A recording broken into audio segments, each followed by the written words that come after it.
શ્રી ગણેશાય નમઃ. જય શ્રી કૃષ્ણ. આજે આપણે 16 સોમવાર વ્રતની કથા કહેશું, વ્રતની વિધિ કહેશું. જો વિડીયો પસંદ આવે તો ચેનલને સબસ્ક્રાઇબ કરવાનું ભૂલતા નહીં, જેથી આગળના વિડીયો તમને મળી રહે. સોમવારની કથા, વ્રતની વિધિ. આ વ્રત શ્રાવણ માસના પ્રથમ સોમવારથી 16 સોમવાર સુધી કરવાનું હોય છે. દરેક સોમવારે મહાદેવના મંદિરે જઈ પૂજા કરવી. આ દિવસે ઉપવાસ કરવો અથવા એકટાણું કરવું અને યથાશક્તિ દાન કરવું. પૂજા કર્યા પછી 16 સોમવારની વાર્તા સાંભળવી અને સંભળાવવી. સાંભળતી વખતે જમણા હાથમાં ચોખા રાખી મનમાં ઓમ નમઃ શિવાય બોલવું. 16 સોમવાર સુધી આ પ્રમાણે કર્યા પછી વ્રતની ઉજવણી કરવી. એ વખતે ઘઉંનો લોટ 4.5 શેર, ઘી 1.25 શેર અને ગોળ 1.25 શેર લઈ તેના લાડુ બનાવવો. આ લાડુના 4 ભાગ પાડવા. એક ભાગ મહાદેવના મંદિરના પૂજારીને થાળ કરી આપવો, બીજો ભાગ નાના બાળકોને વહેંચી આપવો, ત્રીજો ભાગ મૂંગા પ્રાણીઓને ખવડાવી દેવો અને ચોથો ભાગ પોતે સહકુટુંબ પ્રસાદ તરીકે આરોગવો. આ વ્રત જો હૃદયપૂર્વક કરવામાં આવે તો વ્રત કરનારી અચૂક તેનું ફળ મળે છે. ભગવાન શંકર અને મા પાર્વતીની કૃપાથી તેની દરેક મનોકામના પૂર્ણ થાય છે. પૂર્ણ શ્રદ્ધાથી કરેલું વ્રત ક્યારેય મિથ્યા થતું નથી. પ્રભુ તેને જરૂર ફળ આપે છે. કથા. કૈલાસ પર્વત પર ભગવાન શંકર અને પાર્વતી સોગઠા બાજી રમતા બેઠા હતા. બાજી પૂરજોશમાં ચાલી રહી હતી. બંનેમાંથી કોઈ હારતું ન હતું અને જીતતું પણ ન હતું. એવામાં રુદ્રદત્ત નામે એક બ્રાહ્મણ ત્યાં આવી ચડ્યા. મહાદેવજીએ તેને ન્યાય તોલવાનું કામ સોંપ્યું. એક બાજી પૂરી થતા પાર્વતી બોલ્યા, બોલો બ્રહ્મદેવ, કોણ જીત્યું? મારા પ્રભુ જીત્યા, બ્રાહ્મણે કહ્યું. ખરેખર તો પાર્વતી જીત્યા હતા, છતાં બ્રાહ્મણ જૂઠું બોલ્યા. આમ 3-4 બાજી સુધી બ્રાહ્મણ જૂઠું બોલ્યા. ત્યારે પાર્વતીજી ક્રોધાયમાન થઈ ઉઠ્યા અને બ્રાહ્મણને શ્રાપ આપ્યો. ભૂદેવ, તારા જૂઠાણાની હવે હદ આવી ગઈ છે. જા, હું તને શ્રાપ આપું છું. તારા શરીર પર કોઢ ફૂટી નીકળશે. એ જ વખતે રુદ્રદત્તના આખા શરીરે કોઢ ફૂટી નીકળ્યો. બ્રાહ્મણે માતાજીને ખૂબ કાલાવાલા કર્યા. ભગવાન શંકરને કરગર્યા પણ વ્યર્થ. શંકર પાર્વતી અંતર્યાન થઈ ગયા. રુદ્રદત્ત તો રોતો કકળતો ત્યાંથી ચાલ્યો નીકળ્યો. એક સાધુએ તેને ભગવાન શંકરનું તપ કરીને તેમને રીઝવવાની સલાહ આપી. આથી રુદ્રદત્તે ભગવાન શંકરનું ઉગ્ર તપ કરવાનો નિર્ણય કર્યો અને તે જંગલ તરફ જવા લાગ્યો. રસ્તામાં ચાલતા ચાલતા તેને એક ગાય મળી. ગાયે રુદ્રદત્તને પૂછ્યું, ભાઈ, તમે શી જાઓ છો? પાર્વતીના શાપનું નિવારણ કરવા ભગવાન શંકરનું તપ કરવા જંગલમાં જાઉં છું, બ્રાહ્મણે કહ્યું. આ સાંભળી ગાયે કહ્યું, ભાઈ, હું પણ ખૂબ દુઃખી છું. મારા આંચળ ફાટ થાય છે, પણ કોઈ દૂધ દોહતું નથી તથા વાછરડા પણ ધાવતા નથી. માટે તમે ભગવાન શંકરની મારા પાપનું નિવારણ પૂછી લેજો. આગળ ચાલતા ચાલતા રુદ્રદત્તને એક ધનગનતો ઘોડો મળ્યો. તેને રુદ્રદત્તને કહ્યું, મારી પીઠ પર હીરા મોતી જડેલા પલાણ છે, પણ મારા પર કોઈ સવારી કરવા તૈયાર થતું નથી. માટે મારા પાપનું નિવારણ પ્રભુ પાસેથી જાણતા આવજો. સારું, કહી બ્રાહ્મણ ત્યાંથી આગળ ચાલ્યો. થાક લાગતા તે એક ઘટાદાર આંબા નીચે થાક ખાવા બેઠો. ત્યાં તો આંબાને પણ વાચા ફૂટી. તે બોલ્યો, ભાઈ, મારા ઉપર સરસ મજાની કેરીઓ આવે છે, પણ કોઈ મારા ફળને ચાખતું નથી. માટે મહેરબાની કરીને મારા પાપનું નિવારણ પૂછી લાવજો. થાક ખાઈ બ્રાહ્મણ આગળ વધ્યો. થોડે દૂર જતા એક તળાવ આવ્યું. બ્રાહ્મણને તરસ લાગતા તે તળાવમાં ઉતર્યું. તે વખતે એક મગર આવી ચડ્યો અને તેને જોઈને કહેવા લાગ્યો, ભાઈ, હું આ શીતળ પાણીમાં રહું છું, તોય મારા શરીરમાં ધા વળે છે. તો તમે મારા પાપનું નિવારણ પૂછી લાવજો. વારું, કહી બ્રાહ્મણ ત્યાંથી ઘોર જંગલમાં જઈ તપ કરવા બેસી ગયો. એક ચિત્તે રુદ્રદત્તે કઠણ તપ તપ કરતા મહાદેવજી પ્રસન્ન થયા અને તેને દર્શન આપી વરદાન માંગવા કહ્યું. બ્રાહ્મણે કહ્યું, પ્રભુ, મને માતાજીના શ્રાપમાંથી મુક્ત કરો, મારો કોઢ મટાડો. મહાદેવજીએ કહ્યું, ભૂદેવ, જો તું સાચા હૃદયથી 16 સોમવારનું વ્રત કરે તો તારો કોઢ મટી જાય અને માતાજીના શ્રાપમાંથી તું મુક્ત બની જા. આ સાંભળી બ્રાહ્મણ ખુશ થઈ ગયો. ત્યાર પછી તેને ગાયની વાત કરી. તેના જવાબમાં મહાદેવજી બોલ્યા, ગયા જન્મમાં એ ગાય સ્ત્રી સ્વરૂપે હતી. તેને ક્રોધાવેશમાં આવીને પોતાના ધાવતા બાળકને છૂટું પાડ્યું હતું. એ પાપનું ફળ અત્યારે તે ભોગવી રહી છે. તેનું નિવારણ એ છે કે તું એના આંચળમાંથી દૂધ કાઢી તે વડે મારી પૂજા કરજે. આથી એનું દુઃખ દૂર થઈ જશે. ત્યાર પછી તેને ઘોડાનું દુઃખ કહી સંભળાવ્યું.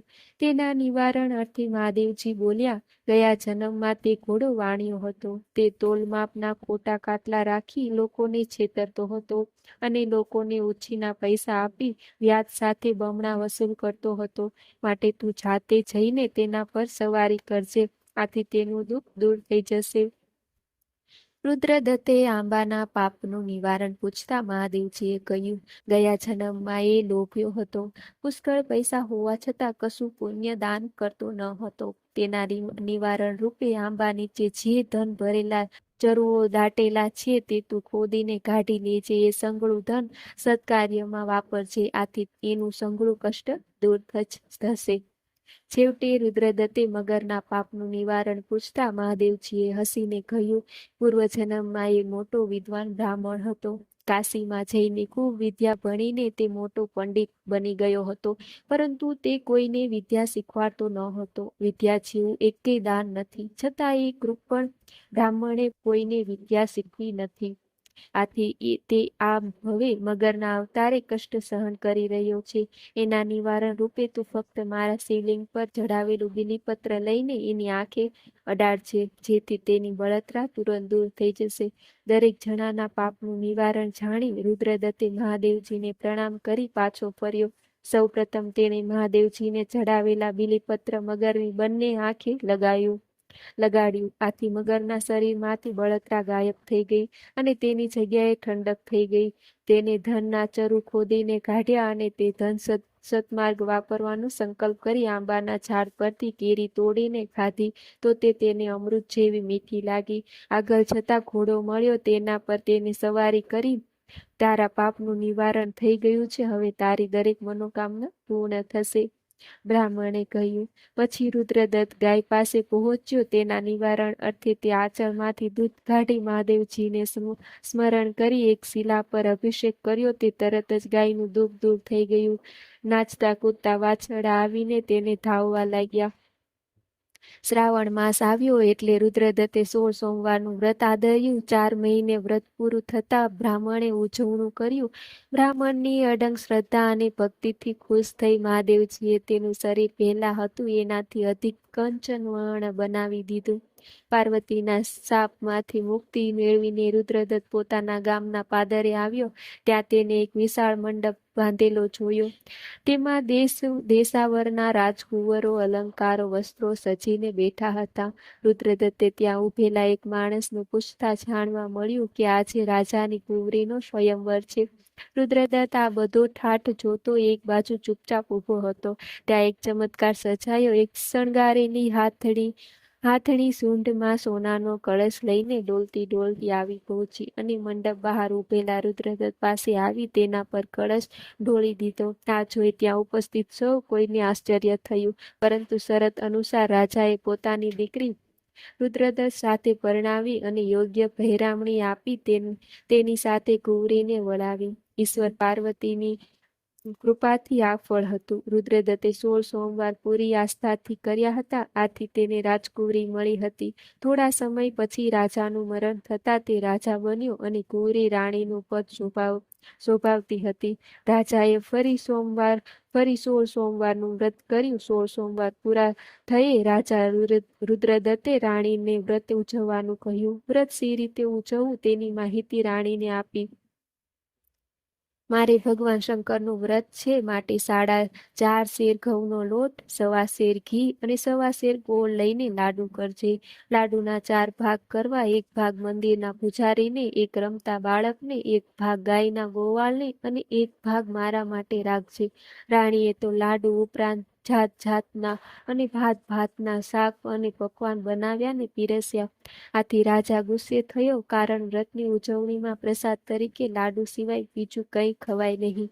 આખરે રાજાએ મહાદેવની ક્ષમા માંગી 4થા ભાગનો લાડુ પ્રસાદ તરીકે આરોગી વ્રત ઉજવ્યું.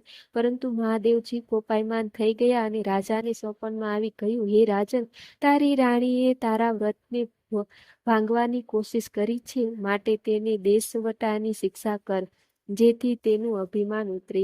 રાજાએ રાણીને પહેરે લુગડે દેશવટો કરી દીધો. રાણી બિચારી કેટલુંય કરગરી, પણ રાજા એકનો બે ન થયો. છેવટે રાણી રડતી ગગલતી એક ગામમાં આવી પહોંચી. ત્યાં એક ઝૂંપડીમાં ડોશીમાં રેટીઓ કાઢતા બેઠા હતા. રાણીએ તેમની પાસે પીવાનું પાણી માંગ્યું. ડોશીને દયા આવી અને તેમને પાણી આપ્યું તથા રહેવા માટે આશરો આપ્યો. પરંતુ 2 દિવસમાં તો ડોશીથી સૂતર ઓછી કંતાવા લાગ્યું. તેના તાર તૂટી જવા લાગ્યા. આથી ડોશીએ રાણીને અપશુકનિયાર માનીને કાઢી મૂકી. રાણી કરમનો વાંક કાઢતી આગળ વધી. એક ઘાચણે તેને આશરો આપ્યો, ત્યાં પણ તેના પગલામાંથી ઘાણીમાં તેલ ઓછું નીકળવા લાગ્યું. આથી ઘાચણે પણ તેને કાઢી મૂકી. આગળ જતા એક માલણે તેને આશરો આપ્યો તો તેના પગલા પડતા જ બગીચામાં બધા ફૂલ ગરમાઈ ગયા. આથી માલણે પણ તેને જાકારો આપ્યો. રાણી હવે ખૂબ થાકી ગઈ હતી. તેને તરસ લાગતા એક કૂવા આગળ આવી ત્યાં ઊભેલી એક પનિહારી પાસે પીવા માટે પાણી માંગ્યું. પેલી પનિહારીએ તેને પાણી પીવા આપ્યું ત્યાં ઘડો ફૂટી ગયો. આથી તેને છણકો કરીને પાણી પાયા વગર કાઢી મૂકી. આમ રાણી વખાની મારી આમ તેમ ભટકતી એક સાધુ મહારાજની ઝૂંપડી પાસે આવી પહોંચી. સાધુએ તેને આવકાર આપ્યો અને જમવા બેસાડી, પણ ભોજનમાં જીવડા ઉભરાવા લાગ્યા. સાધુએ તેની બધી વાત જાણી અને તેનું સંઘળું દુઃખ પામી તેમણે રાણીને આશ્વાસન આપતા કહ્યું, બેટી, કોઈના વ્રતનો ભંગ પાડીને તો ભગવાન રૂઠે, એટલે આવું ન કરવું જોઈએ. હવે તું મહાદેવના 16 સોમવારનું વ્રત કર, એટલે તારું દુઃખ દૂર થશે. આમ કહીને તેને વ્રતની વિધિ જણાવી. શ્રાવણ માસ આવતા રાણીએ વ્રત શરૂ કર્યું. 16 સોમવાર પૂરા થતા રાણીએ વ્રતનું ઉજવણું કર્યું. મહાદેવજી રાણી પર ખૂબ ખુશ થયા અને રાજાને સ્વપ્નના દર્શન આપી કહ્યું, હે રાજા, તારી રાણીને મારા 16 સોમવારનું વ્રત પૂરું કર્યું છે, માટે હું એના પર ખૂબ જ પ્રસન્ન થયો છું. હવે તું એને મહેલમાં તેડી લાવ. રાજા બીજા દિવસે સાધુની ઝૂંપડી પાસે આવી પહોંચ્યા અને રાજાને જોઈને રાણી ખૂબ રાજી થઈ ગઈ અને તેને સાધુ મહારાજને કહ્યું, મહારાજ, મારા પતિદેવ મને તેડવા આવ્યા છે, માટે મને જવાની રજા આપો. સાધુ મહારાજે તેને રજા આપતા કહ્યું, બેટી, હું તને આ મંત્રેલા જળની જારી આપું છું. એ જળ વડે તું ગમે તેનું દુઃખ દૂર કરી શકીશ. સાધુને રજા લઈ રાજા રાણી ત્યાંથી ચાલી નીકળ્યા.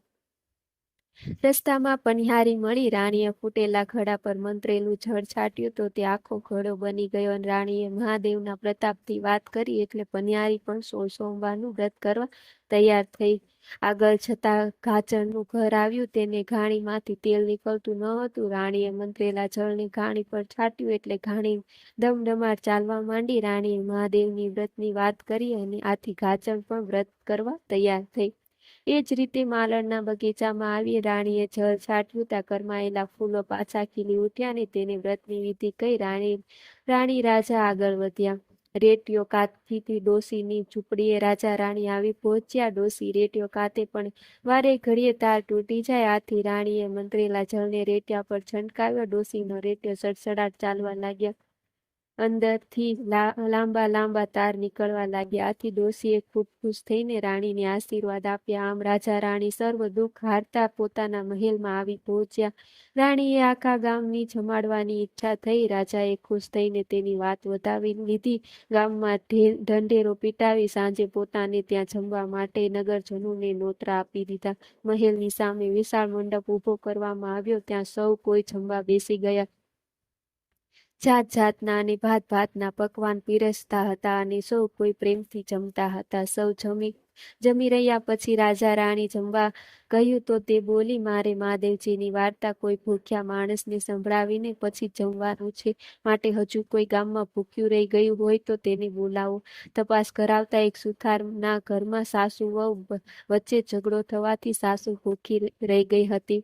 તે વૃદ્ધ હોવાને લીધે પૂરું સાંભળી પણ શકતી ન હતી કે પૂરું જોઈ પણ શકતી ન હતી. રાજાના માણસો આવીને ડોસીને માન ભેર પાલખીમાં બેસાડીને મહેલમાં લઈ ગયા. ત્યાં રાણીએ તેમને પાટલે બેસાડ્યા અને કહ્યું, માજી, હું તમને મહાદેવજીની વાર્તા સંભળાવું છું, તો તે વચ્ચે વચ્ચે ઓમ નમઃ શિવાય, ઓમ નમઃ શિવાય એમ બોલતા રહેજો. એ સારું, ડોસીએ કહ્યું. રાણીએ વાત કહેવા માંડી. ડોસીને વાર્તા સંભળાય કે ન સંભળાય તો તેઓ વચ્ચે વચ્ચે મોટેથી બોલી ઉઠતા, ઓમ નમઃ શિવાય, ઓમ નમઃ શિવાય. આમ વારંવાર પરમ કૃપાળુ પરમાત્માનું નામ લેવાથી ડોસી સાંભળતા અને દેખાતા થઈ ગયા. તેઓ બોલ્યા, વહુ બેટા, જુઓ તો ખરા, હું તમને સ્પષ્ટ જોઈ શકું છું અને બધું સાંભળી શકું છું. આ બધું શી રીતે બન્યું? રાણીએ કહ્યું, માજી, આ રૂડો પ્રતાપ મહાદેવજીના વ્રતનો છે. તમે મહાદેવજીના વ્રતની વાર્તા ભક્તિપૂર્વક સાંભળી તેમનું ફળ મળ્યું છે. રાણીએ ડોસીના 16 સોમવાર વ્રતની વિધિ જણાવી અને તેમને જમાડીને વિદાય કર્યા. મહાદેવજીનો આવો પ્રતાપ જાણી ડોસીના દીકરાએ અને વહુએ પણ 16 સોમવારનું વ્રત કરવાનો નિશ્ચય કર્યો. થોડા સમય પછી રાણીએ એક સુંદર દીકરાને જન્મ આપ્યો અને દીકરો યુવાન થતા રાજાએ તેને ગાદી સોંપી દીધી. તેઓ વનમાં તપ કરવા ચાલી નીકળ્યા. હે શંકર ભગવાન, જેવા રાજા રાણી અને કુંવરને ફળ્યા એવા તમારું વ્રત કરનાર સૌ કોઈને ફળજો. જય શંકર, જય મહાદેવ.